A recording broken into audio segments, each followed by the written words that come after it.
ആ കോഴിയെ നോക്കിയിട്ട് വന്നപ്പോഴാണ് വരുന്ന വഴിക്ക് നമ്മുടെ ചാമ്പ ഉണ്ട്. ചാമ്പ മുഴുവൻ ചാമ്പയ്ക്ക ഉണ്ട് കേട്ടോ. ചാമ്പയ്ക്ക എല്ലാം കൂടെ പഴുത്ത് കിടക്കുന്നു. എല്ലാം പറിച്ചിഞ്ഞ് നല്ല കണ്ടില്ലേ, നല്ല ഇതായിട്ട് കിട്ടുന്ന ചാമ്പയ്ക്ക.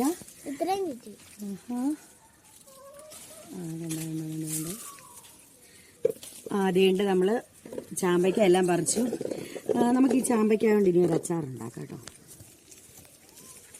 നമുക്ക് ചാമ്പയ്ക്ക അച്ചാറുണ്ടാക്കാം. അപ്പം നമ്മുടെ ചാമ്പയ്ക്ക അത് കുനുകുനാന്നരിഞ്ഞ് ഈ പരുവത്തിലാക്കിയിട്ടുണ്ട് കേട്ടോ.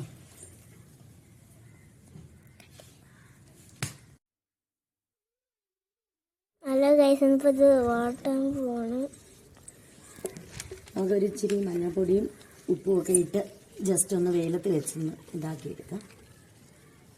അതിൻ്റെ ഒരു പച്ചപ്പ് മാറി വേറൊരു ടേസ്റ്റ് വരും.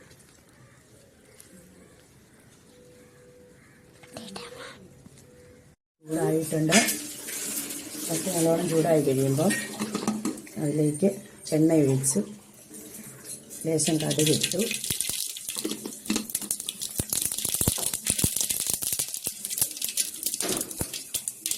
കടുകിട്ട് കഴിയുമ്പം അതിലേക്ക് ഇഞ്ചിയും വെളുത്തുള്ളിയും ചതച്ചത് ഇട്ട് കൊടുക്കാം.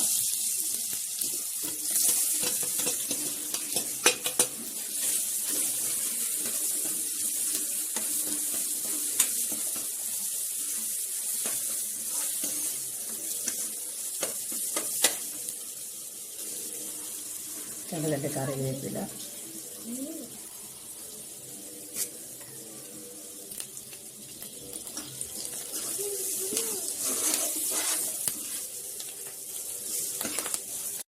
അതിനകത്തേക്ക് നമ്മൾ ഇച്ചിരി മുളക് പൊടി, മല്ലിപ്പൊടി, കായപ്പൊടി ഇവയും കൂടെ ആഡ് ചെയ്ത് കൊടുക്കാം.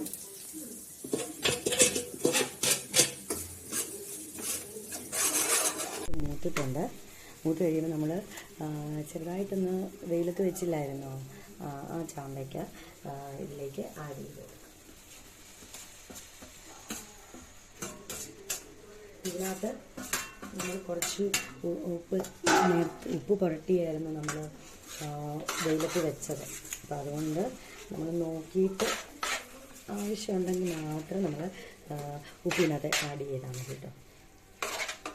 നന്നായിട്ട് മിക്സ് ചെയ്ത് കൊടുക്കാം.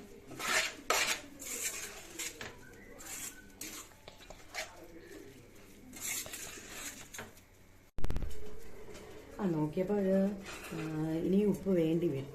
അപ്പോൾ നമ്മുടെ ഓരോരുത്തരുടെ ടേസ്റ്റിനനുസരിച്ച് എത്ര ആവശ്യത്തിനനുസരിച്ചുള്ള ഉപ്പ് നമുക്ക്, ചിലർക്ക് ഒത്തിരി ഉപ്പ് വേണ്ടി വരത്തില്ല.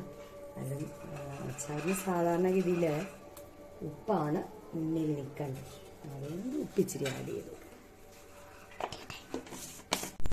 അപ്പോൾ നമ്മുടെ ചാമ്പയ്ക്ക അച്ചാർ റെഡി ആയിട്ടുണ്ട്.